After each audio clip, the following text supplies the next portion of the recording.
Muito bom dia, muito boa tarde, muito boa noite. Está começando o episódio 5 do Variando o Jogo. Amigos, a gente chegou lá. Estamos no episódio 5, o programa gostosinho que você gosta de assistir. Curta e compartilha aqui no YouTube, manda para os seus amigos, joga o link lá nas suas redes sociais, porque aqui hoje vai ter coisa boa. Vai ter o giro dos estaduais, nós vamos falar de Atletiba, do Derby, do Grenal e também da Copa do Nordeste. Vamos falar do Brasileirão, que está para começar nesse final de semana, e a gente vai ver tudo de bom aqui no canal Variando Esporte hoje, nesse programa de debate. E a gente vai ter comentários de Pedro Zaniol. Boa noite, Pedro. Boa noite, Matheus. Tudo bem com vocês? Boa noite aí. Tudo ótimo. O rapaz fala de Curitiba, capital, que é mais louca que a Rússia, né? Me disseram aí que no Paraná o negócio é bem doido, né? Mas enfim, temos dois rapazes, dois integrantes aí de São Paulo, o Luiz Henrique Cisterna e o Júlio Ferreira. Boa noite, Luiz Henrique Cisterna. Fala, Matheus. Boa noite a você, bom dia, boa tarde, boa noite a todo mundo ligado aqui no Variando o Jogo. Vamos que vamos. Vamos que vamos, e nós temos o outro, o Presida, ele que é o nosso comentarista de peso, que é o rapaz mais paciente do grupo do canal Variando Esporte, e do Variando Esporte, né? E aí, Júlio Ferreira, como é que tá? Fala, Matheus. Bom dia, boa tarde, boa noite a todos que nos assistem aí. Tudo bem, Matheus, Luiz, Pedrão? Boa noite, Júnior. Boa noite. A gente está gravando à noite, então a gente está dando boa noite, mas para você que escuta em todas as mídias disponíveis, celular, televisão, aonde você estiver vendo no seu computador, notebook, enfim, muito bom dia, boa tarde, boa noite. Seja bem-vindo ao programa Variando o Jogo. E aqui o nosso prato principal hoje é futebol. E a gente tem um cara que é irreverente, que traz muito trocadilhos. E eu gosto muito dele porque esse rapaz, olha, ele promete ser um novo Ale Oliveira. Everton Vieira, me diga aí, como é que tu tá? Opa, Matheus, tudo dentro aí? Aqui tudo fora, tudo bem, tudo certinho, tudo correndo legal. Boa noite ao amigo telespectador, como sempre, a todos os meus amigos que estão aqui presentes nessa noite de lua cheia. Vamos falar de muito futebol. Noite de lua cheia, amigos, e prato cheio para nós também. E o Everton, que é um cara aí muito irreverente, já deu para notar que ele é de São Paulo, paulista, pelo seu sotaque, né? E a gente também tem hoje muito conteúdo, principalmente pelos estaduais. A gente teve decisões aí com Grenal, com Atletiba e também na Copa do Nordeste, que poderia se dizer que o Nordeste não é um só, mas é um grande e único lugar do país que mora no coração dos brasileiros. E eu vou chamar logo de cara para falar sobre o trabalho do Roger Machado, nosso setorista do Bahia, o Luiz Henrique Cisterna, que vai analisar tudo o que aconteceu na campanha vencedora de Guto Ferreira lá em Salvador. O que aconteceu lá, Luiz Henrique? Por que o Guto Ferreira, o famoso Gordiola, foi o vencedor da partida contra Roger Machado? Dois técnicos bem diferentes. O que aconteceu nesse jogo que levou a melhor lá? Então, pensando até no conjunto, né, que foi essa Copa do Nordeste, uma Copa do Nordeste que foi separada por esse período da pandemia, mas a gente tem que pensar no período anterior, né? O Ceará, a equipe do Guto Ferreira, não perdeu nem naquele pós-pandemia, né? Fez uma campanha até regular, chegou na segunda colocação, até atrás do Confiança, mas veio nesse período pós-pandemia com a confiança, né, que deveria, passou pelo Vitória pelo placar de 1-0, conseguiu vencer no Clássico Rei a equipe do Fortaleza e chegou à final, né, motivado. Venceu a equipe do Fortaleza, o maior rival, o atual campeão da Copa do Nordeste, e chega à final. Já a equipe do Bahia, a gente pode pensar até no elenco, né, um elenco bastante badalado, tem Rodriguinho, tem Fernandão, tem grandes jogadores que passam, né, por aquele elenco. Só falta naquele sistema de defesa, né? É o que o Roger Machado tem falado, por exemplo, até no primeiro jogo da final entre Bahia e Ceará, A gente viu que o Bahia abriu o placar com o Fernandão, mas depois uma confusão entre o goleiro e o Juninho Capixaba acabou resultando o gol do Ceará. E o Ceará com o seu oportunismo, né? Uma equipe experiente, tem o Rafael Sobis lá na frente, tem atrás o Fernando Praz e um centroavante gigante, artilheiro, que é o Kleber, que decidiu nos jogos aí e tem tudo para fazer um grande Brasileirão pelo Vozão, hein, Matheus? O Vozão pode surpreender nesse Brasileirão e vai estar rivalizando com o seu maior adversário, o Fortaleza, que tem o técnico Rogério Ceni. E lembrando, né, que passou também pelo Fortaleza nas semifinais.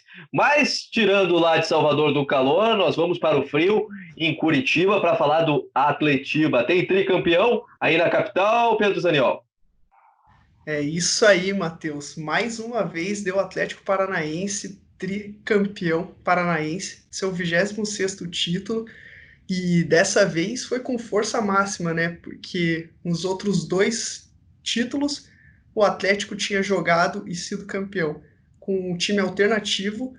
Dessa vez eles começaram o Paranaense com o time alternativo, mas depois da volta, após o tempo parado com a pandemia, eles vieram com força máxima para dar rodagem para o elenco e ganharam merecido, ganharam os 2 jogos, e os 2 jogos tiveram a semelhança de ter gols no finalzinho das partidas.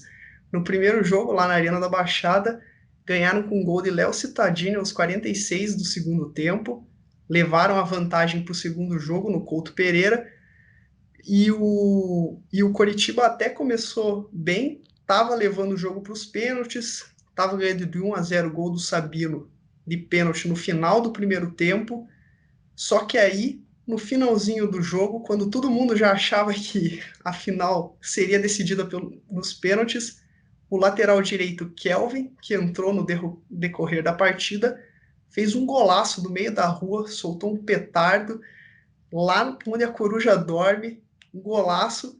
Daí, logo seguinte, o Coritiba foi para o desespero, né? Foi para baixo tentar fazer mais um gol e levar de volta a partida para os pênaltis. O goleiro Muralha acabou entregando a bola no pé do Nicão, que fez outro golaço, deu um chute encobrindo o goleiro do Coritiba e sacramentou mais um título do Atlético Paranaense, mantendo aí essa grande fase do time, que é o atual campeão da Copa do Brasil, ganhou mais um Campeonato Paranaense, bem forte aí para o Campeonato Brasileiro. Tá certo, Pedro Zaniol. E olha, esse menino aí, o lateral direito, o Kelvin, ele promete. Eu gostei muito dele, principalmente na final do ano passado na Copa do Brasil contra o Internacional. E eu acho que a seleção brasileira e até clubes do exterior têm que olhar bem esse rapaz, porque nós estamos muito carentes da posição no mundo, né?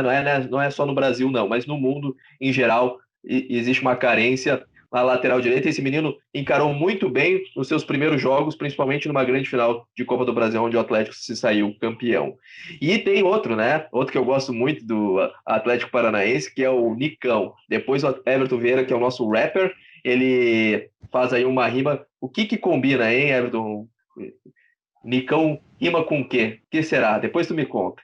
Mas saindo de Curitiba, nós vamos a São Paulo. Amigos, tivemos um derby recheado de tentativas e erros. Exatamente. 0-0 entre Palmeiras e Corinthians na Arena do Timão. E aí quem me conta tudo, quem vai passar limpo a sua análise é o Júnior Ferreira, o nosso presida. Então, Matheus, você falou recheado de tentativas e erros, né? Eu acho que foi até mais recheado de erros do que de tentativas, viu? No primeiro tempo, o Corinthians começou um pouco melhor, né? Buscou o jogo. O Luan enfiou uma boa bola para o Ramiro ali, não conseguiu finalizar com exatidão. A bola meio que saiu espirrada, ficou fácil ali para o Everton pegar. Depois teve uma boa bola do Matheus Vital também, sobrou para ele dentro da área ali, ele finalizou e o Everton fez uma grande defesa. E depois disso, o jogo praticamente acabou. O segundo tempo, o Palmeiras acho que chegou uma vez com algum perigo, mas ainda estou sendo generoso. Vamos ver vai acontecer na próxima partida, né? A próxima partida a gente tem uma expectativa grande. Eu fiquei com a sensação de que as duas equipes foram muito cautelosas, ficaram com medo de se expor demais, de arriscar tomar 1, 2 gols e sair em desvantagem para o próximo jogo. Isso acabou enfeiando a partida, né? Mas a expectativa para o próximo jogo eu acho que é um pouco melhor. Eu acho que nenhuma das duas equipes quer levar esse jogo para os pênaltis. Eu acho que vão se expor um pouco mais. Diferente dos outros campeonatos, a gente ainda tem mais um jogo por vir aí, né? Exatamente. No sábado, o canal Variando Esporte estará cobrindo em loco toda a transmissão do Palmeiras e Corinthians. Vamos saber quem é o campeão, hein? Estaremos lá. Estaremos lá, né? Estaremos direto de nossas casas cobrindo em loco o clássico derby na arena do Palmeiras Allianz Parque, né? No tapete, né? Porque aquilo lá é um tapete, né, rapaz? Gramado sintético é um tapete, não é grama. Para mim é um tapete, não é uma grama, e fica muito difícil de ter igualdade quando joga uma equipe que não está acostumada. Mas, enfim, tirando isso, quem sabe o rei do Paulistão ganha, né? Que é o Vanderlei Luxemburgo, ou o Thiago Nunes da nova geração de técnicos. É um confronto muito interessante. A gente vai acompanhar principalmente aí no sábado com a nossa transmissão com a narração de Igão. Acho que o Presida está nos comentários, né? Eu estou na reportagem. Tem mais um comentarista e a gente vai estar lá a partir das 15h30 cobrindo tudo aqui no canal Variando Esporte, a maior rede de esportes do Brasil.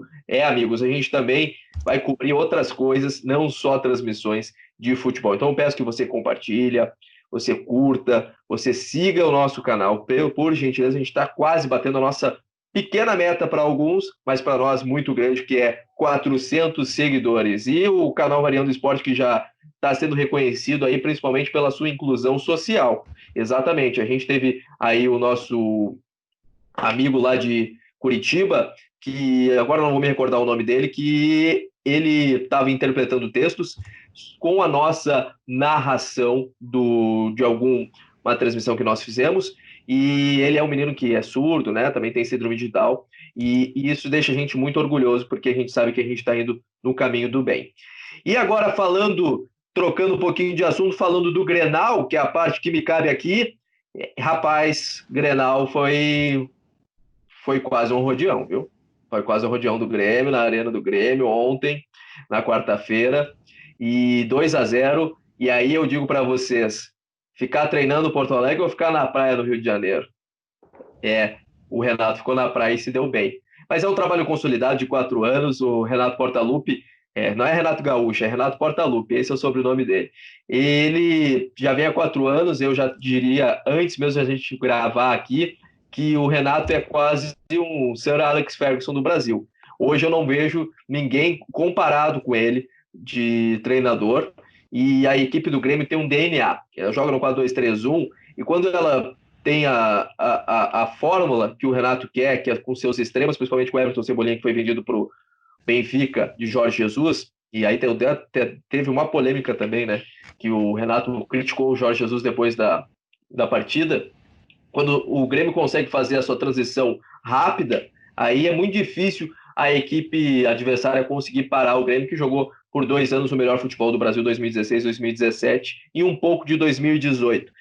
E o Eduardo Cudê, o Sancho, ele planejou muito mal a escalação, e ele, de certa forma, quer impor seu conceito acima das virtudes do elenco. E isso o Inter não pode cometer, porque se o Internacional for assim para o Campeonato Brasileiro, ele não vai chegar nem na parte do G7, porque o Santos quer jogar com saída de 3, com os laterais avançando, subindo, e é muito complicado para uma equipe que tem limitações técnicas. Eu acho que ele tem que parar de inventar um pouquinho moda e começar a ver a realidade do elenco. E não insistir mais com o Musto, porque, olha, rapaz, esse menino aí, que já não é tão menino, só está fazendo besteira em campo até o momento, porque não apresentou resultado técnico, só compromete a equipe, e o Internacional ontem não teve variação tática, além do que o Grêmio fechou as laterais, e quando fecha as laterais o Inter não tem profundidade, e o Inter precisa atacar o espaço. Bom,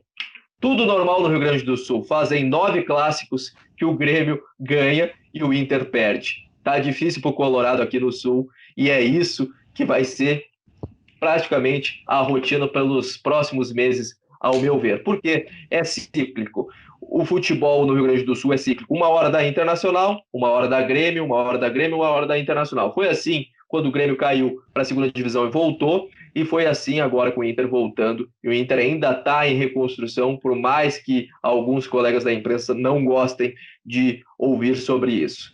Bom, amigos, agora a gente já deu o panorama geral e fazer a ressalta que o Salgueiro foi campeão do estadual de Pernambuco. Rapaz, em cima do Santa Cruz, fazia muito tempo que um time do interior não ganhava, e é uma ressalva que a gente faz, é uma lembrança que a gente faz para o Salgueiro.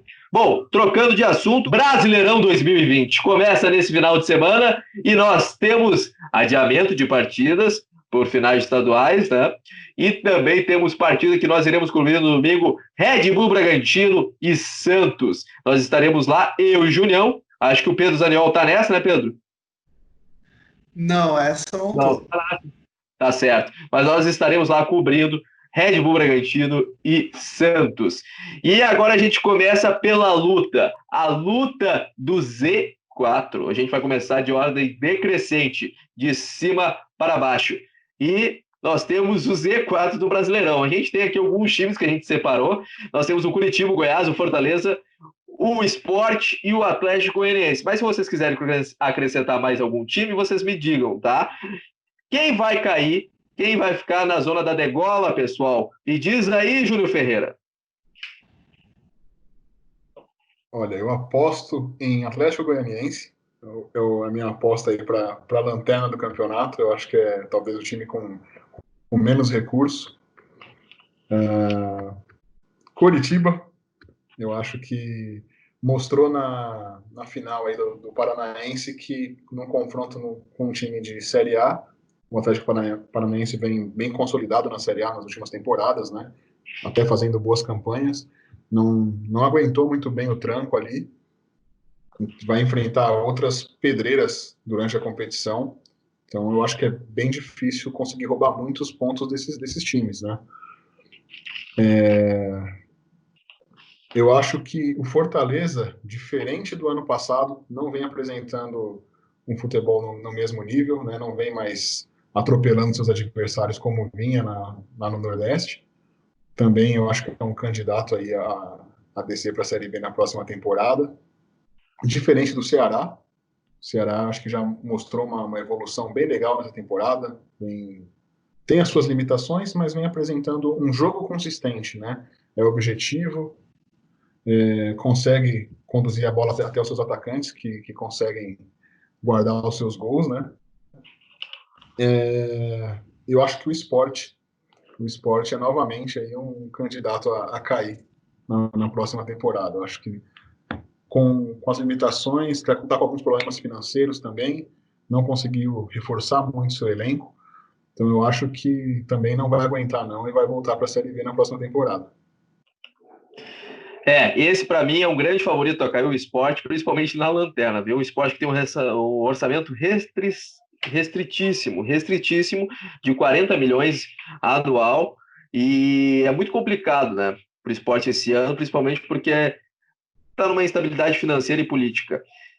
Bom, vamos a Curitiba então para saber, o Curitiba vai cair, Pedro Zaniol? Então, eu botei 5 times que são os times que vão brigar forte para essas 4 vagas aí para a Série B, para ver quem que cai para a segunda divisão. 3 times são os times que eu estou bem preocupado. Um deles é o Coritiba, que perdeu a final do Paranaense agora nessa quarta-feira. O time voltou para a Série A esse ano, né? Ano passado estava jogando a Série B, chegou em terceiro colocado. Na terceira colocação, é um time ainda... o time está se criando, fizeram poucas contratações, nenhuma grande contratação. É um time com orçamento bem baixo, vem numa crise financeira, tá devendo, já deveu salário, ano passado ficou no vermelho, e teve uma lesão bem feia do seu craque, né, do Rafinha, que se machucou nessa final agora, quebrou o tornozelo, vai ficar 4 meses fora, isso vai fazer muita falta, principalmente nesse campeonato que vai ser tão enxuto, jogo quarta domingo, não ter um elenco forte vai fazer muita falta. O outro são, como o Júnior já falou muito bem, o Atlético Goianiense, que é o time com o menor orçamento da Série A, é um time que dificilmente vai conseguir se salvar, porque esse ano, com muito jogo muito próximo, vai precisar de elenco, e tendo o pior elenco do Brasileirão, vai ser muito difícil. Outro time é o Sport, que, como o Coritiba também já caiu na Copa do Brasil, logo no comecinho, na primeira fase, muito mal no Campeonato Pernambucano, brigou para não cair no Campeonato Pernambucano, jogou a classificação, a fase da morte, né, do Campeonato Pernambucano. Tá bem feio o negócio lá, estão devendo salário para os jogadores, crise financeira. Tem bons jogadores, o Sport, mas é por causa desses bons jogadores que o Sport está nessa crise financeira, né? Porque durante vários anos gastou mais do que tinha para contratar jogadores como Diego Souza. Tem o Hernani Brocador, que é um bom atacante, mas o negócio tá feio, o Sport vai brigar para não cair. As últimas 2 vagas, para mim, é um bolo de times que vão brigar. O Goiás, que tem o Rafael Moura, que é o Mr. Rebaixamento, né? O cara tem o recorde de rebaixamento, já caiu 4 vezes. O time não vem bem no Goiano, já caiu na Sul-Americana. Ano passado foi bem e perdeu praticamente todos os seus destaques, né? O Michael, o Léo Senna, não repôs eles, então a vida do Goiás vai ser bem difícil. O Ceará, que tá numa fase boa, foi campeão da Copa do Nordeste, mas o elenco não é muito bom. Muitos jogadores trouxe bons jogadores, como o Fernando Praz e o Rafael Sobis, mas são jogadores mais velhos. Acredito que o momento não vai perdurar durante o campeonato inteiro. Briga também com o Fortaleza, né? Como a gente já falou, que o Rogério Ceni fez um bom trabalho, mas o elenco não é muito bom. Vai sofrer dificuldade e não está no mesmo momento que o ano passado. Esse ano o Fortaleza não está jogando tão bem. E daí eu tenho 2 apostas aí que quem pode brigar feio pelo que são times de camisa, times de tradição, mas que eu acho que esse ano vão fazer feio. Um deles é o Fluminense, que se fosse o Campeonato Brasileiro de 2010, era favorito ao título, com a trinca Fred, artilheiro do Campeonato Brasileiro de 2010, o Nenê, que naquela época jogava muita bola no PSG, e o Ganso, que naquela época estava deitando com o Neymar. Mas infelizmente, 10 anos se passaram e o Fluminense parou no lugar, né? O time Mas o Ganso tá deitado até agora, Pedrão. Puxa senhora, o negócio tá muito feio lá com o Fluminense. Ele O Dair deitou e não Helman, levantou mais, cara. Nossa senhora. O Dair Helman não é um técnico que me traz muita confiança.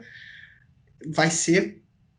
Eu acho que a chance do Fluminense escapar esse ano, além de ter, como eu já citei aqui, pelo menos 6 times piores, 6, 7 times piores que o Fluminense, pelo menos no papel, é que o Fluminense tem uma base boa e usa bastante seus garotos, então eles podem salvar o Fluminense nessa, se tirar um pouco dessa experiência aí do time e botar mais jogadores jovens. E o outro, que eu acho que vai brigar, se o técnico mantiver os seus trabalhos, é o São Paulo do Fernando Diniz. Fernando Diniz, que acabou a desculpa, né? O cara, todo o trabalho que ele faz, ele tem uma desculpa diferente. Ah, porque eu não tive tempo. Ah, porque o meu elenco era ruim. Ah, porque não sei o quê. Acabou a desculpa, né? O cara já está há muito tempo no São Paulo. Tem um elenco, é um dos 5 melhores elencos do Brasil. Era time para estar brigando no G6, mas o aproveitamento é horrível. Não conseguiu nem ganhar do Mirassol. Mas se não conseguiu ganhar do Mirassol, me desculpa, mas vai sofrer contra o Atlético Goianiense. Não tem como achar que o São Paulo vai brigar na parte de cima da tabela. o grande problema é esse, né? Quando o Raí contratou o Diniz, contratou ele prometendo tempo, porque é o que o Diniz sempre bate na tecla. Para dar certo o trabalho dele, tem que me dar tempo. Então o São Paulo ele vai ter que pensar muito bem, né? Ou dá tempo para o Diniz e briga para não cair esse ano, porque se ficar com o Diniz até o final do Campeonato Brasileiro, vai brigar para não cair, ou assume o erro, demite logo o Fernando Diniz e para tentar salvar o ano do São Paulo, porque São Paulo esse ano o negócio vai ser feio.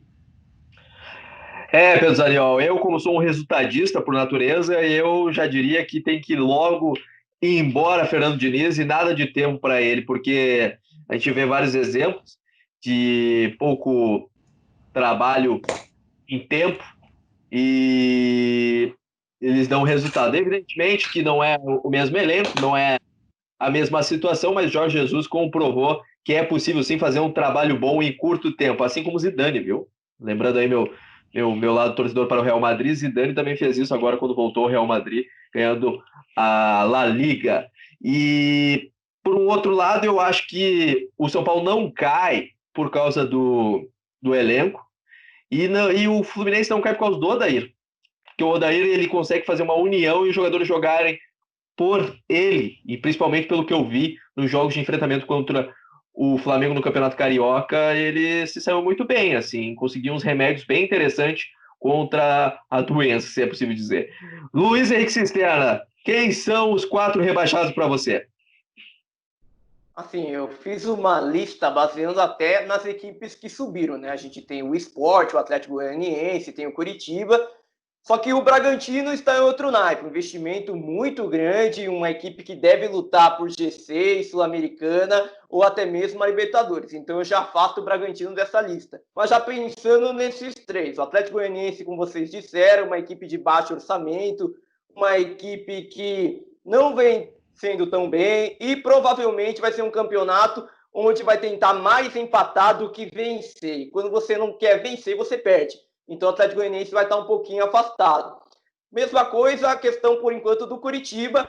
Curitiba, a equipe que já perdeu aí a final do Campeonato Paranaense, tem essa dúvida, pode surpreender, pode ficar ali na zona da Sul-Americana, mas a tendência nesse momento é pés no chão, né? Aguardar esse começo do campeonato, porque o Curitiba não tem começado bem, e pensar que o Curitiba vai ter outra luta ao invés do rebaixamento, acho que é um pouquinho de ilusão. Esporte, naquela luta, né? Ele estava caindo até no Pernambucano, escapou no limite. Então, outra equipe aí com problemas, dívidas agravadas, né, por causa da pandemia, deve também lutar pelo rebaixamento. Já nessa última quarta vaga aí, é aquela listagem, né?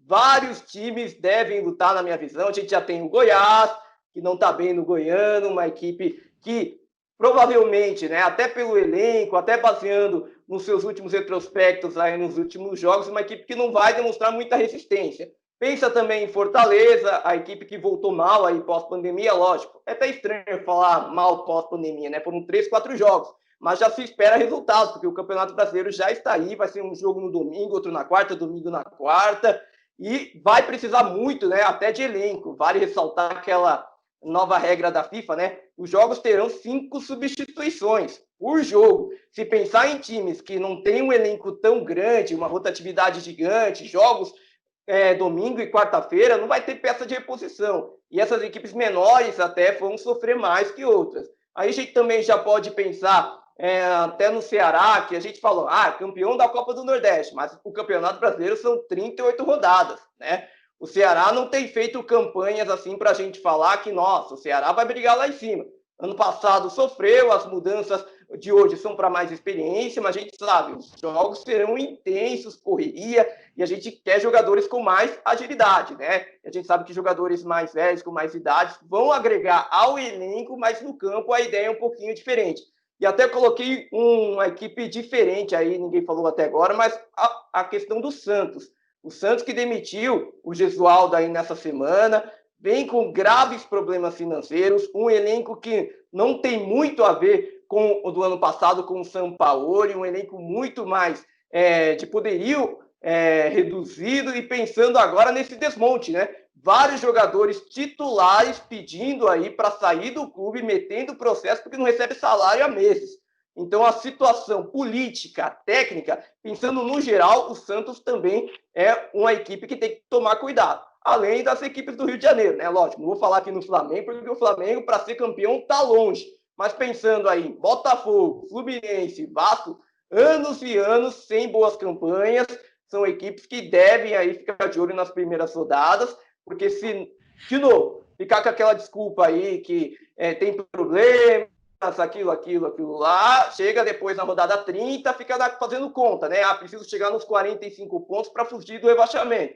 Precisa aí, então, fazer uma mudança, começar direito. Até o Botafogo aí que trouxe o Honda aí, tem bastante expectativas. Mas então, 3 equipes aí, Sport, Curitiba, pensando no Atlético Goianiense e essa quarta vaga aí com várias equipes aí, podendo aí chegar nessa última posição aí para quem vai para a Série B ano que vem, Matheus.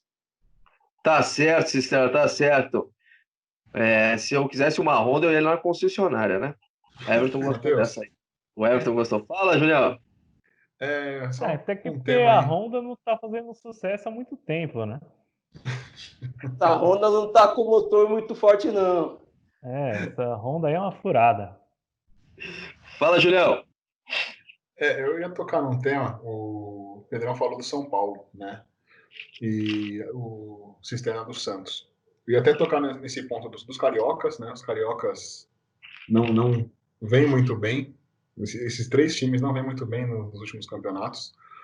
Se o Pedro não acha que o São Paulo está acima de Vasco, Botafogo, Fluminense, o Santos eu acredito que esteja abaixo do São Paulo também com todos esses problemas. Eu acho que é mais perigoso para o Santos do que para o São Paulo.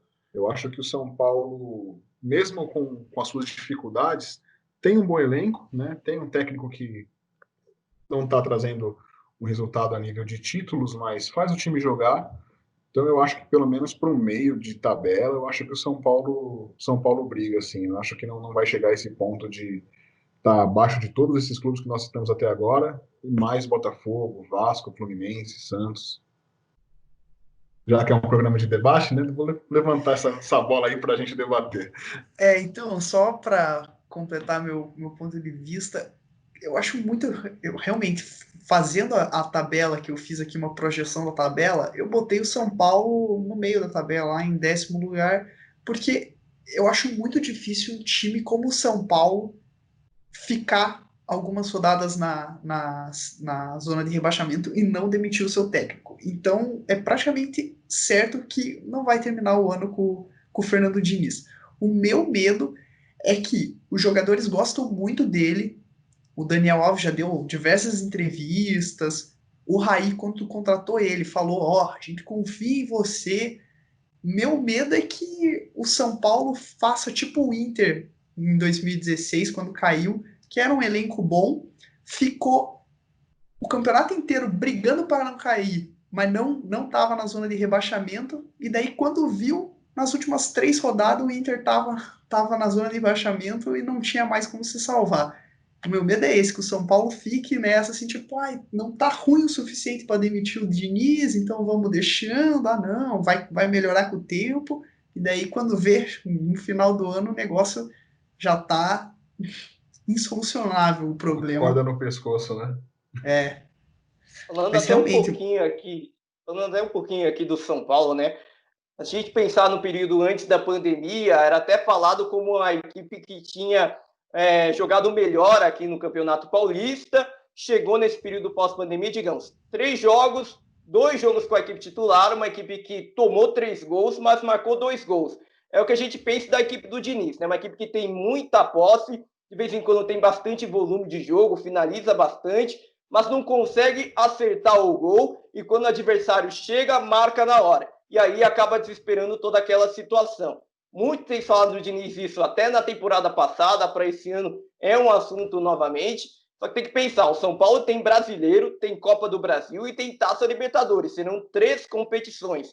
Eu acredito que até por meio dessa confusão aí, chegou nas quartas de final do Paulista, caiu para o Mirassol, a pressão ficou grande. Nessa semana até explodiram, né, as janelas. Lá o São Paulo tem treinado em Cotia para dar aquela se afastada lá da Barra Funda, em São Paulo, onde fica todo mundo de olho, para treinar um pouquinho mais sossegado. O São Paulo foi para Cotia, ou seja, sentiu a pressão. Os torcedores não estão felizes, por sinal muito bravos, né? 8 anos sem conquistas.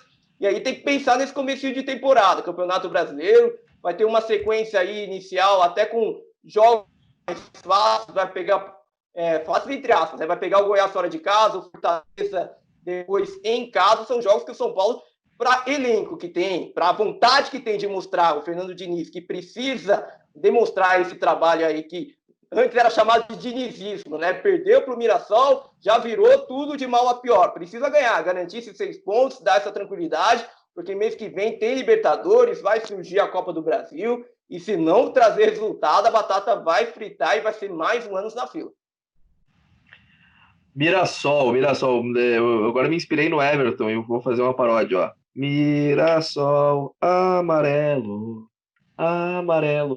Everton, depois tu anota isso aí, viu? Depois tu Vulgo, acho que Cidade Negra, né, rapaz, cantar essa música, nem sei agora. Enfim. Eu perdi o comecinho, eu tava escutando a música do Pato Careca aqui, pra ver se dava um jeito no São Paulo. Esse dinizismo aí não tá com nada, hein, pra falar a verdade, mas acho que o São Paulo briga, pelo menos por uma competição aí nesse ano. Copa do Brasil, ou até chegar um pouco perto no Brasileiro, hein? Não sei, E não sei. tu que é minha voz da consciência, me diga aí quem vai cair. Rapidinho. Quem vai cair? De bate pronto, assim, ó, vai cair Atlético Goianiense em último, disparado. Sport também cai, eu tô torcendo para isso. Curitiba, talvez. E eu vou colocar o Santos para ser polêmico aqui. Se o Santos continuar assim e não cair esse ano, vai cair ano que vem, junto com o São Paulo também. E aí, se o Santos não cair, caiu o Goiás. Ô, Voz da Consciência. Deixa eu fazer uma pergunta para você, Voz da Consciência. Você está querendo ficar restrito em casa, não poder sair mais? Você está se queimando com todas as torcidas de propósito ou é impressão minha? Não, isso eu falo isso assim, ó, de uma forma espontânea, vendo toda a situação dos times. Não tenho nada contra o torcedor do São Paulo, para quem torce para Não, São do esporte, Paulo, do pro esporte. Santos. Pro esporte Tô eu tenho. torcendo para isso. Eu tô torcendo pro esporte cair assim mesmo. Eu não ligo. O esporte tem que cair. É porque eu tenho uma teoria do esporte, eu não vou explicar aqui, mas é que o esporte não tá vindo de muitas verdades aí nos últimos 40 anos, sabe? Ih, rapaz. Bom, isso é assunto para outra hora, nós não vamos abordar. Nós já entendemos. Nós faremos um debate futuramente só desse assunto, o título de 1987. E eu morei em Pernambuco e digo, rapaz, lá eles usam a camisa 87 a todo custo. Bom, me cobrem depois, tá? Que a imprensa vai ficar em frenesi com esse Red Bull Bragantino aí. Todo ano. Olha o Red Bull Bragantino, olha lá o Red Bull Bragantino, olha lá. Vai ser assim todo ano, rapaz, não adianta, porque tudo que é novo causa, né, um pouco de histeria. Bom, trocando da parte de baixo da tabela para o meio da tabela, pessoal. Nós temos a briga pela Sul-Americana, aí a gente colocou alguns times, Bahia, Corinthians, Ceará, Vasco, Santos, São Paulo, Internacional.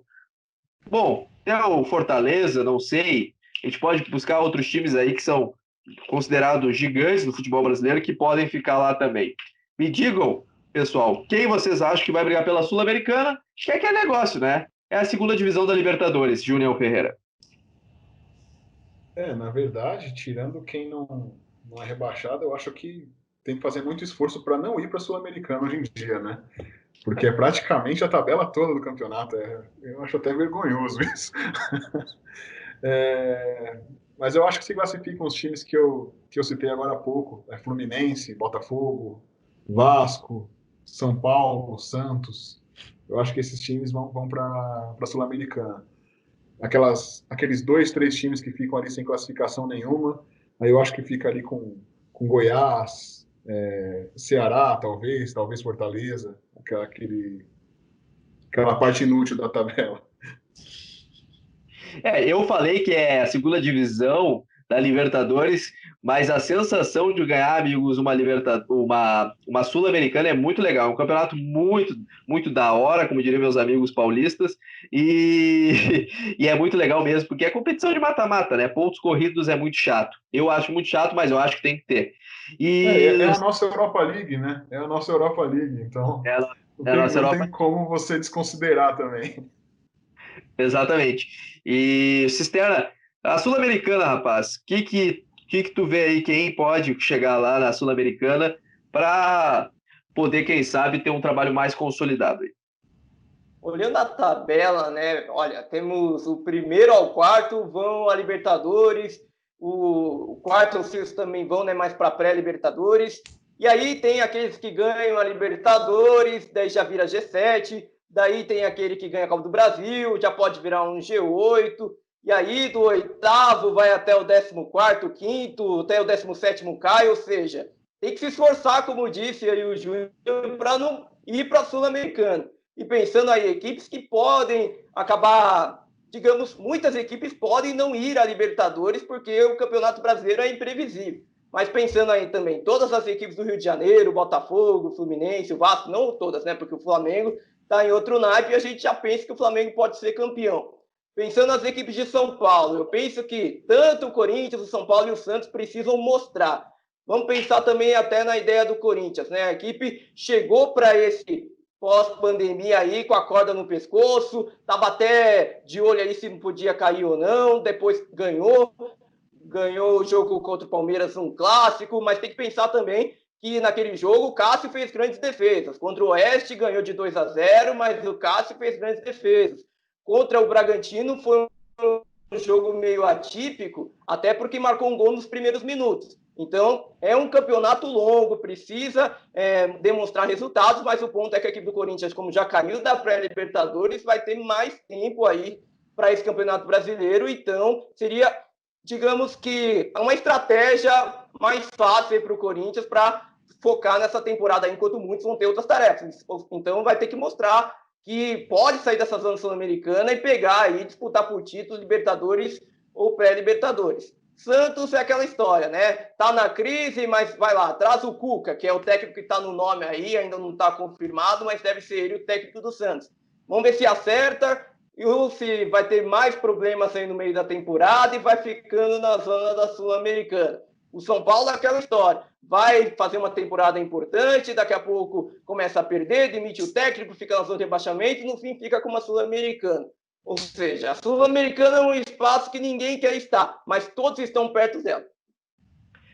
Tá certo, Cisterna. E o Cuca, que teve desavenças abertas contra a direção do Santos, né, contra o Pérez, criticando e chamando até de irresponsável. Aí o Santos tem que ver o que ele quer para a vida dele, né? Sai de São Paulo, vai para o Gesualdo, agora vai para o Cuca, modelos de jogos diferentes. E aí, meus amigos, convicção no futebol brasileiro não há. É muito difícil de pedir.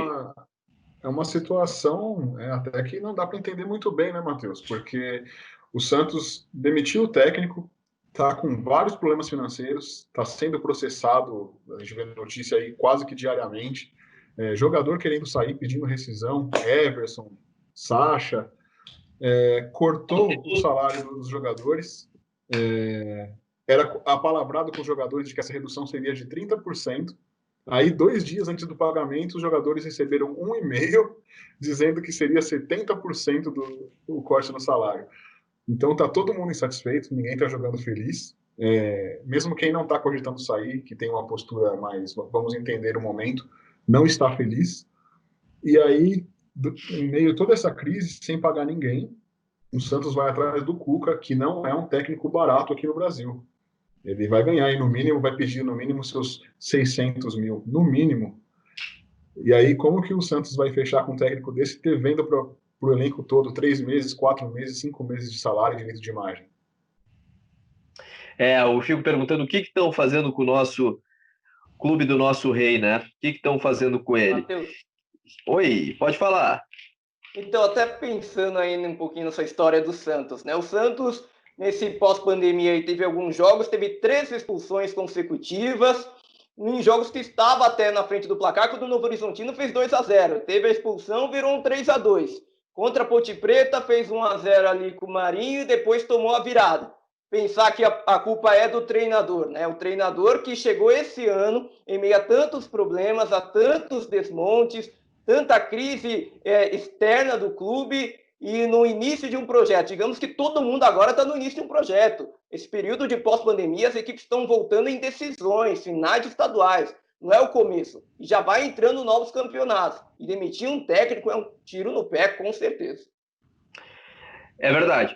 É o chamado fator novo, né, Cisterna? E aí eu sou a favor de demitir um técnico quando não há mais o que render sobre aquilo e quando há condições de trabalho. Se não há condições de trabalho, por favor, pega a tua diretoria de futebol e vai buscar alguém, né? Ou manda embora essa diretoria que é incompetente. Todo clube brasileiro tem que dar condições de trabalho para o técnico, principalmente os clubes da Série A, porque é a principal liga do Brasil e é onde é o maior produto dos nossos jovens, principalmente para a revelação. E o Santos é a base de quase todo o futebol brasileiro historicamente, né?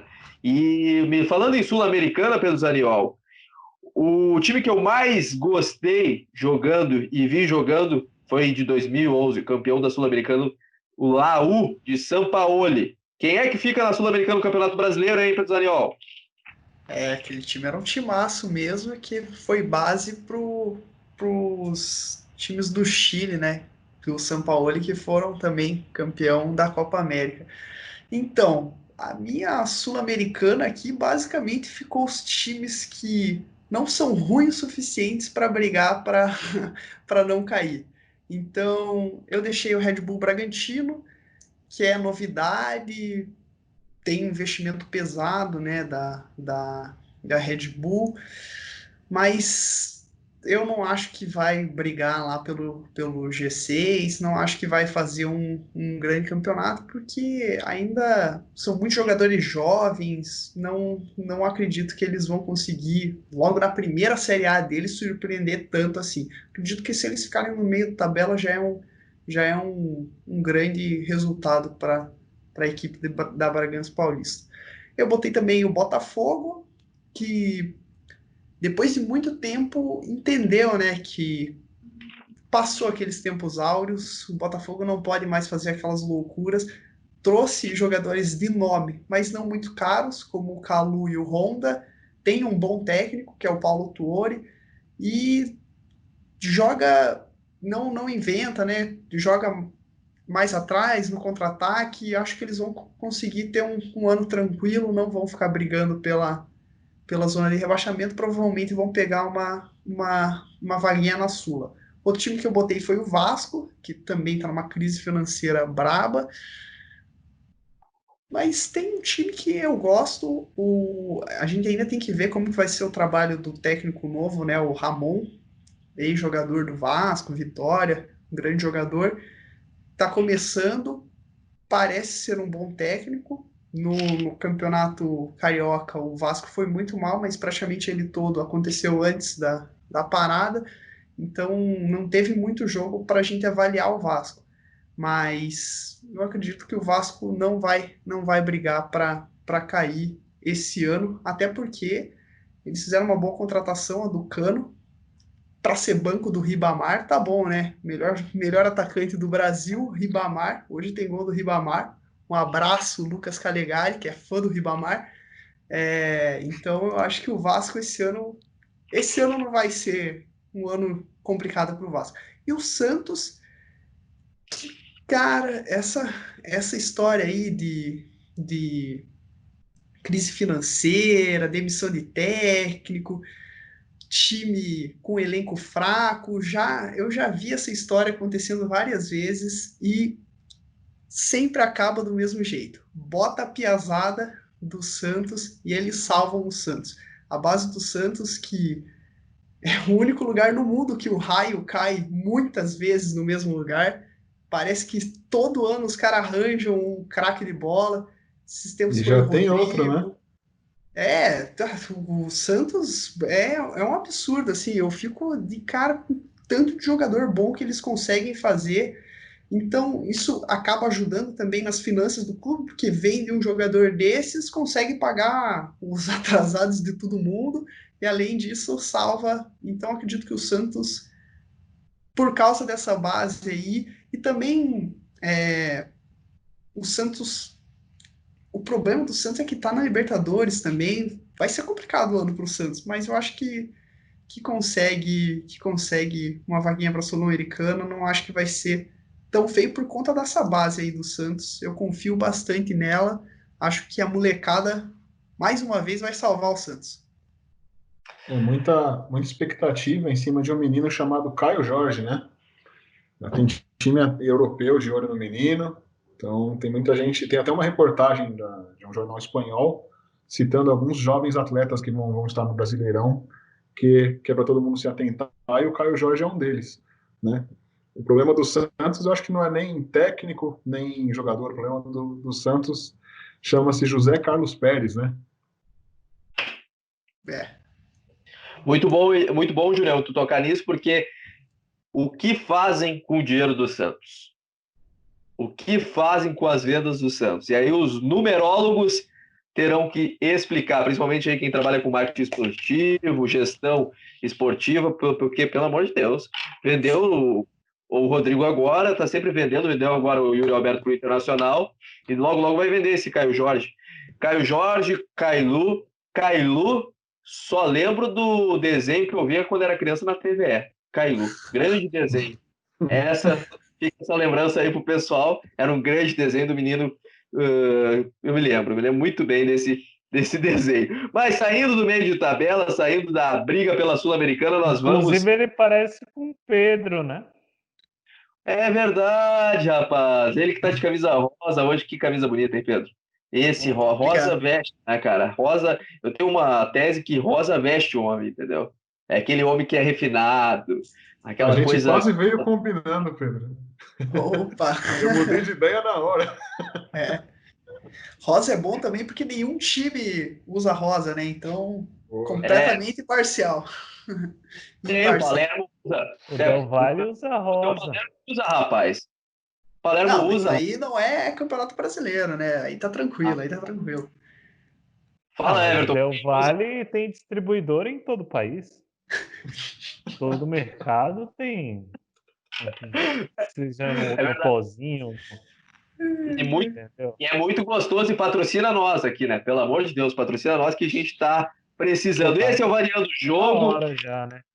Tá na hora de entrar aí o Cascalho, né? Cascalhozinho, o Dinheirol, os Temers, as Dilmas e agora os bolsos, sei lá como é que pode se dizer. Esse é o Variando o Jogo, é o 5º episódio. A gente vai chegando ao final, a última parte, e agora vem o filé.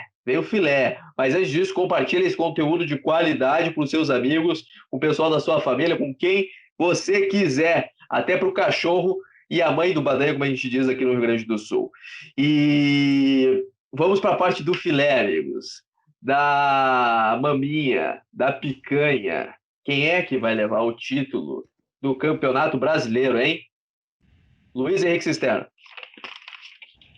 Acho que todo mundo pensa em né? A equipe de investimento maluco, Domenech Torrent agora aí na equipe, auxiliar de Guardiola, é o técnico que se esperam agora, né? A filosofia do Guardiola no futebol brasileiro. É o Flamengo, né? Disparado a equipe que tende a ser a campeã desse Campeonato Brasileiro nessa temporada. Não só do Brasileiro, na Libertadores já é favorito, na Copa do Brasil, pelo elenco e pelo investimento, né, que o Flamengo tem, e há de se esperar. A dúvida é para ver se o trabalho mesmo do Domenech aí vai dar tudo certo.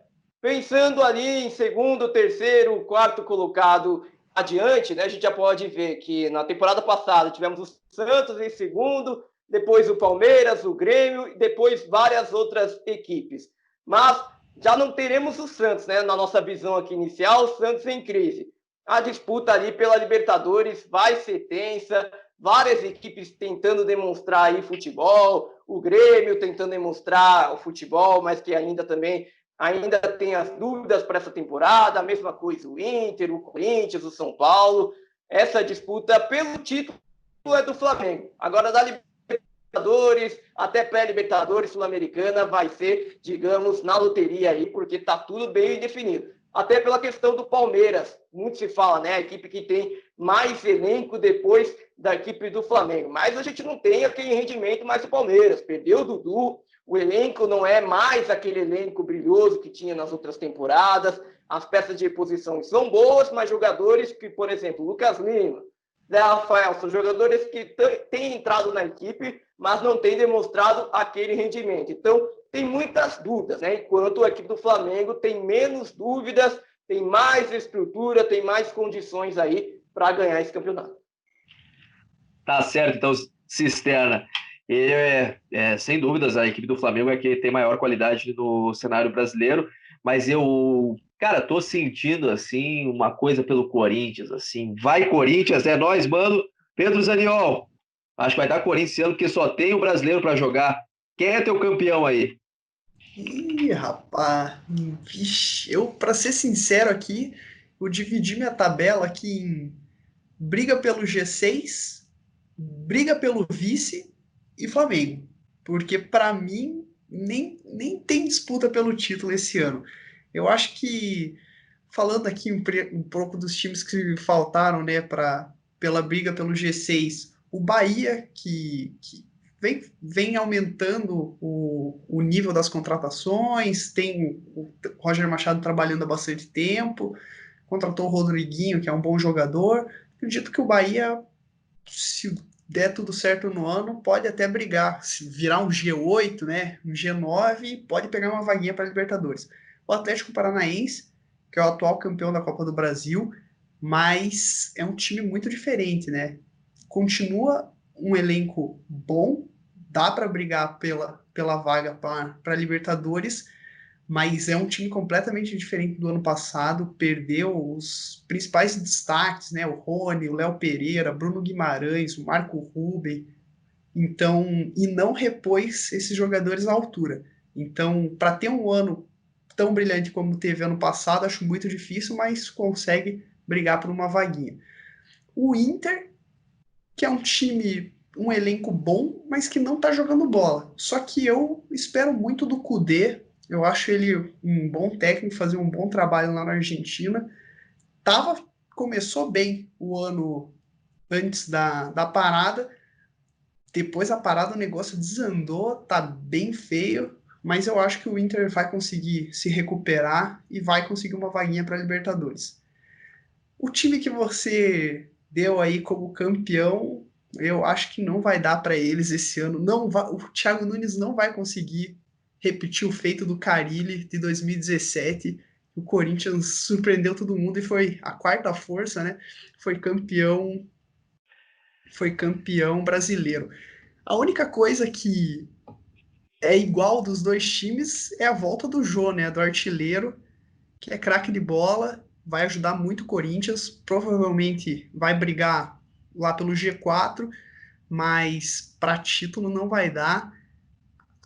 A vantagem do Corinthians é, como o Cisterna falou muito bem, já caiu da Libertadores, né? Então é foco total no brasileiro, vai ter uns joguinhos também da Copa do Brasil, mas também tá com problemas financeiros, não acho que título dá. A briga pelo vice minha aqui, eu botei o Grêmio, do Renato Gaúcho, que eu acho que é um dos melhores futebols do Brasil. O time joga muito, tá 4 anos já com o Renato como técnico, tem um elenco muito bom, fortaleceu ainda mais esse ano, mas pode ter a perda do seu craque, né? O Cebolinha pode estar indo para a Europa, e eu acho que isso vai fazer muita falta para o Grêmio nesse ano. Tem o Sampaoli com o Atlético Mineiro, que eu acho que é o Santos desse ano, né? Que o Santos foi a surpresa do ano passado, que ninguém esperava que fosse ir tão bem. Foi bem, porque o Sampaoli é um excelente técnico e ele é o terror das diretorias, né? Porque o cara chega já com uma lista enorme de contratação e se você não fazer essas contratações, o Sampaoli fica louco. Então, azar do caixa do time que o São Paulo está treinando, né? Porque o homem gosta de contratação, já contrataram Léo Senna, Mariano, o Arana. Tardelli, Pará. muitas contratações. Então, eles fizeram muitas contratações e já caíram da Copa do Brasil e da Sul-Americana. Então é foco total no Campeonato Brasileiro. Acho que o Atlético Mineiro vai fazer um grande brasileiro esse ano. O time que eu pensei seriamente em botar na disputa pelo título, pelo elenco que tem, é o Palmeiras. Mas eu acho que não vai dar. O Profechô vai ter que mudar o projeto dele, porque com o Luxemburgo esse time não vai conseguir desbancar o Flamengo. O time está muito apático, jogando muito mal. Tem um ótimo elenco, né? Diversos jogadores em várias posições. Parece que tem uns 3 times bons, o Palmeiras, e não consegue fazer esse time jogar. Perdeu o Dudu ainda, que era o craque do time. O Rony, que era a peça de reposição, pode ser que nem jogue o Campeonato Brasileiro com a suspensão, né? Então, o Palmeiras, pelo elenco que tem, vai brigar na parte de cima da tabela, mas pelo futebol que está jogando, não vai nem chegar perto do Flamengo. E o Flamengo, que dispensa comentários, né? Já tinha um timaço, trouxe, nossa, Michael, Pedro, Léo Pereira, Gustavo Henrique, Pedro Rocha, Thiago Maia, esses caras só para ser banco daquele time que encantou o Brasil ano passado. O Flamengo esse ano, eu tô achando que vai ser campeão ainda mais fácil do que foi ano passado. O Domenech, o Dome, como a torcida do Flamengo tá chamando. Domenech. O Tem cara música já dele, hein? já tem, pode dar uma palhinha aí então, ó, da música Voz da Queremos ouvir Consciência. você, Everton. Não, mas essa não é minha, não. Mas tem música dele. É Domenech, William, Domenech, Bruno Henrique. Não, errei. Preparando aí, Domenech. Everton.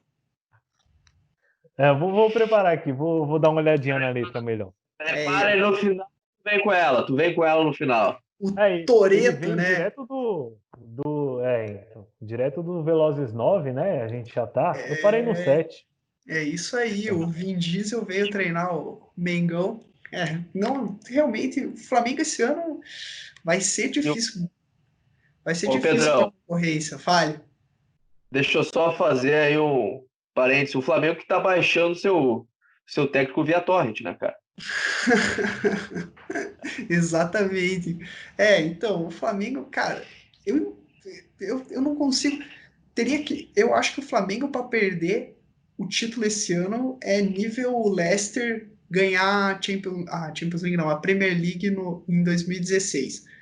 Teria que ser assim, um time ter o ano perfeito, todos os resultados darem certo, e o Flamengo dá tudo errado, ter lesão. Isso é um desastre. Exatamente, porque simplesmente eu não consigo imaginar. Os elencos dos outros times são muito piores, o futebol deles é pior. Eu não consigo ver o Flamengo não terminando esse ano com mais um caneco. Se fosse mata-mata, que até é mais difícil de prever, eu não consigo cravar o Flamengo campeão de tudo, como foi ano passado campeão da Libertadores. Mas do Brasileirão não tem chance para os outros. Vai dar Mengão esse ano. Tu que falou aí em Leicester, eu lembrei do Ranieri, que é um baita técnico, diga-se de passagem, e imitando aí um pouco o Neto, né, diga-se de passagem. E também você falou agora aí de outro técnico aqui, o Renato Portaluppi, que ficou muito bravo. Ficou muito bravo com o Jorge Jesus, que era técnico do Flamengo, que já está confirmado aqui pela imprensa gaúcha e lá pela imprensa portuguesa, que o Everton está vendido por em torno de 20 a 23 milhões de euros. E o Grêmio teria direito a 10 milhões de euros aí. E ficou muito bravo com o Jorge Jesus, criticou, fez a crítica a ele depois do jogo do Grenal, porque Jorge Jesus ligou para Everton na terça-feira e pediu para não jogar o clássico. Pediu para não jogar a final do segundo turno da Taça Francisco Noveleto Neto. E aí, rapaz, Portaluppi espinafrou, disse que era antiético a atitude do Jorge Jesus. Bom, aí vai da percepção de cada um, né? E a gente vai agora, Julião, acho que falta tu? Ou Falta. falta Estava tu, aqui né? aguardando ansiosamente. Falta tu, né, rapaz? Então tá, vamos embora, vamos lá então. Deixa eu fazer Finalmente. Tenho dois parênteses antes de fazer a minha análise final aí da parte de cima da tabela.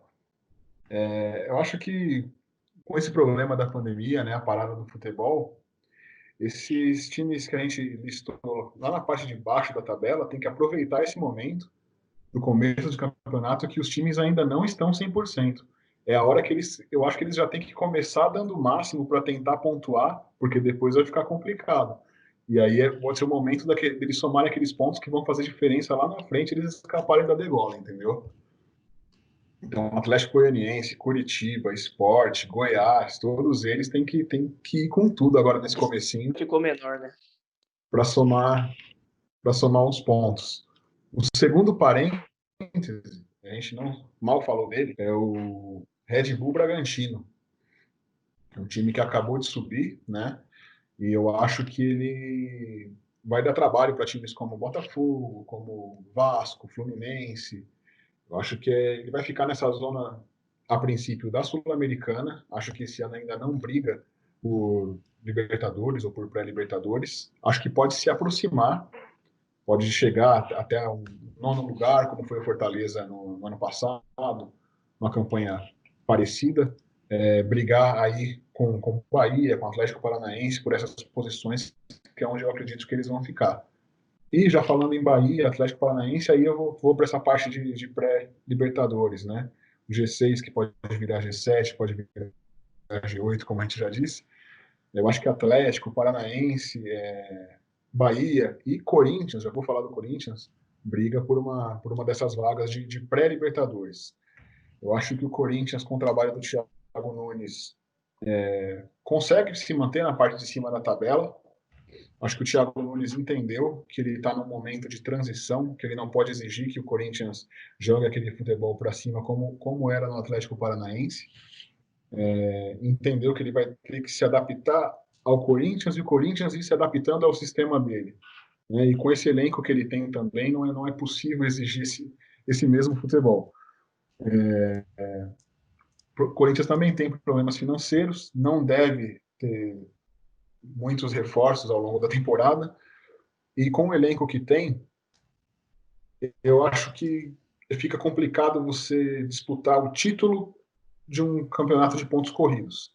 Eu acho que tem elenco para brigar por um campeonato paulista, talvez por uma Copa do Brasil. É um elenco que eu acho que vai se dar melhor numa Copa do que num campeonato, numa liga. E eu acho que briga aí pela sétima, pela sexta colocação, brigando aí no máximo por uma pré-Libertadores.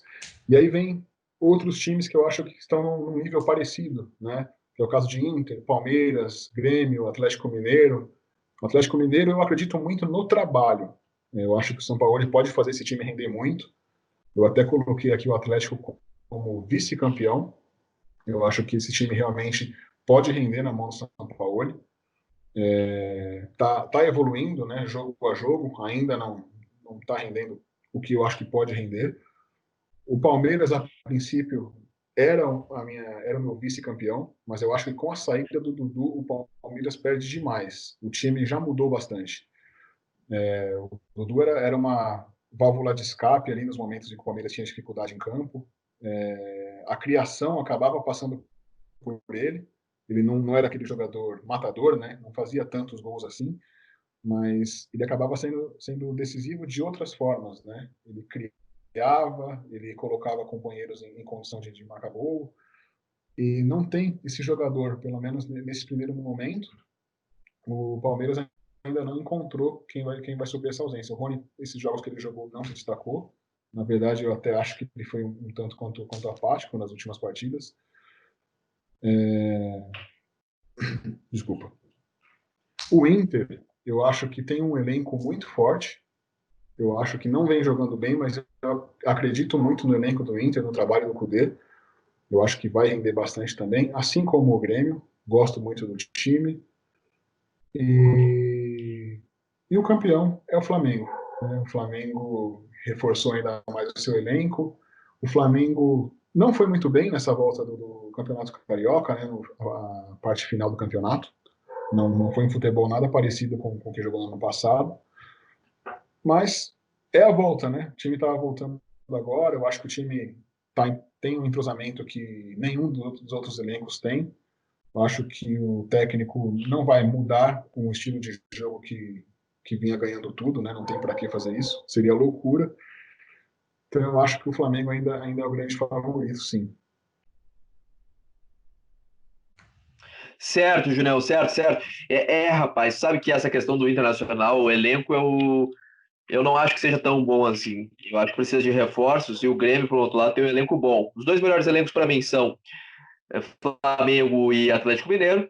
Depois vem aí Palmeiras, numa terceira linha, né? Primeiro, Flamengo. Segundo, o Atlético Mineiro. Terceiro, vem o Palmeiras e Grêmio ali dividindo posição. E aí depois ali o resto é tudo meio igual. Corinthians, Internacional. E o Internacional que em 4 Grenais esse ano perdeu 13 e ganhou e empatou outra. Né, empatou outra partida, perdeu 13, empatou outra partida. Se fosse outro técnico brasileiro, estaria demitido hoje. É porque habla. Eduardo Cudê continua. Bom, pessoal, querem fazer mais alguma consideração final ao nosso almanaque, tipo Quero. revista Placar do Brasileirão 2020? Eu tenho mais uma coisinha para falar do Palmeiras. Eu acabei mudando meu raciocínio no meio e não concluí. O Palmeiras, eu acho que toda essa dificuldade que a gente está falando com a saída do Dudu passa porque o Palmeiras não conseguiu ainda encontrar um meia que realmente vista a camisa, fala: essa vaga é minha, eu que vou organizar o time, eu que vou colocar esse time para jogar. Contratou Scarpa, contratou Lucas Lima, Rafael Veiga, Zé Rafael, e nenhum deles deu conta do recado até agora, né?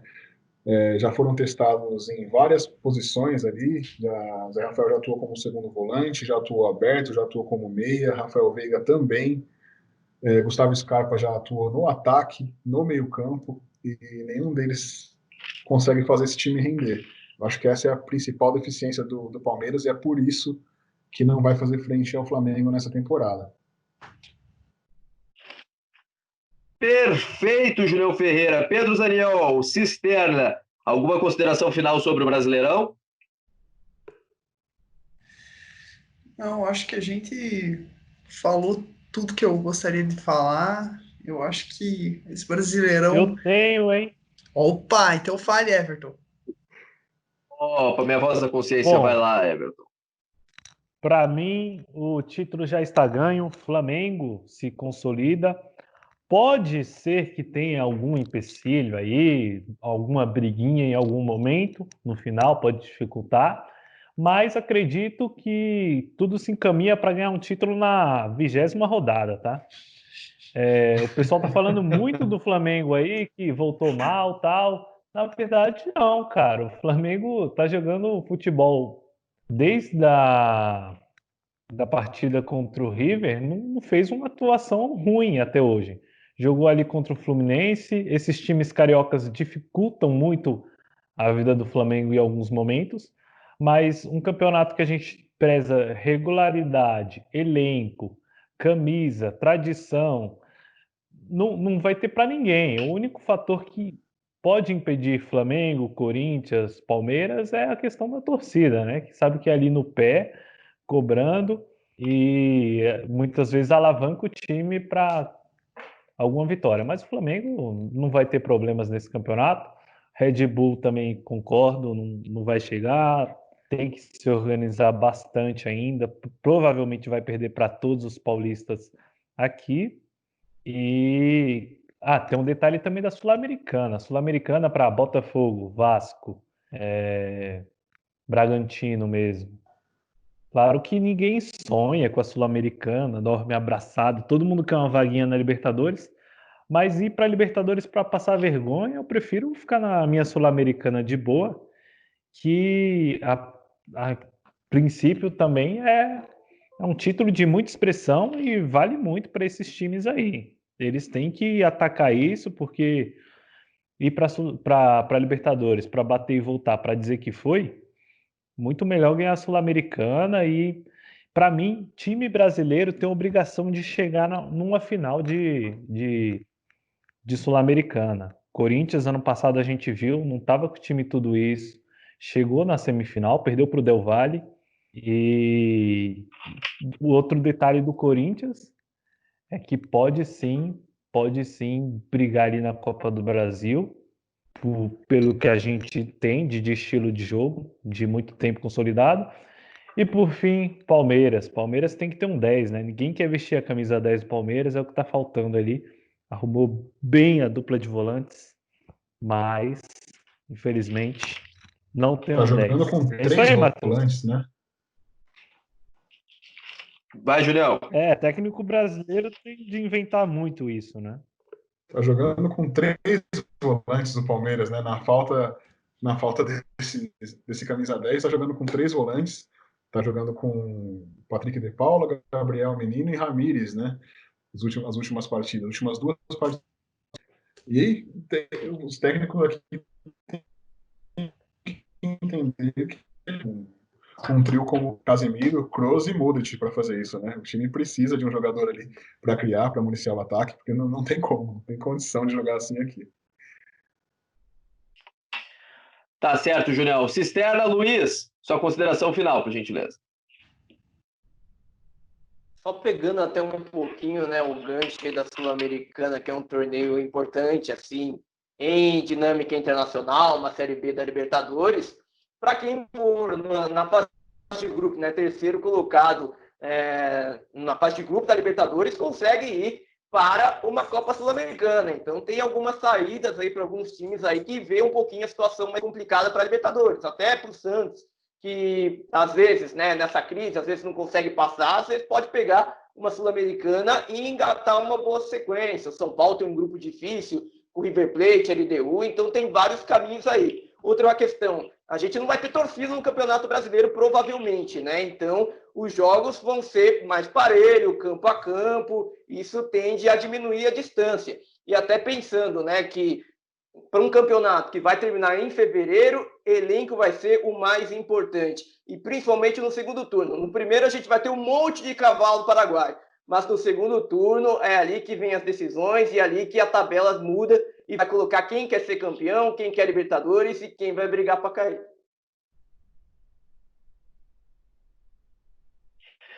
Tá certo, Cisterna. A gente vai finalizando o nosso Variando o Jogo. Peço a todos os nossos ouvintes, telespectadores e internautas para seguir, ativar o sininho, compartilha aí para nós, usa máscara pra cacete, usa álcool em gel pra cacete, porque o vírus está aí e não vamos aglomerar em dia de jogo, em dia de clássico, porque quanto menos aglomeração, menos a praga invisível vai se espalhar. E é no clima de Brasileirão que a gente vai encerrando essa edição, o episódio 5 do Variando o Jogo. A gente foi, a gente está e a gente será. Tchau, tchau, pessoal!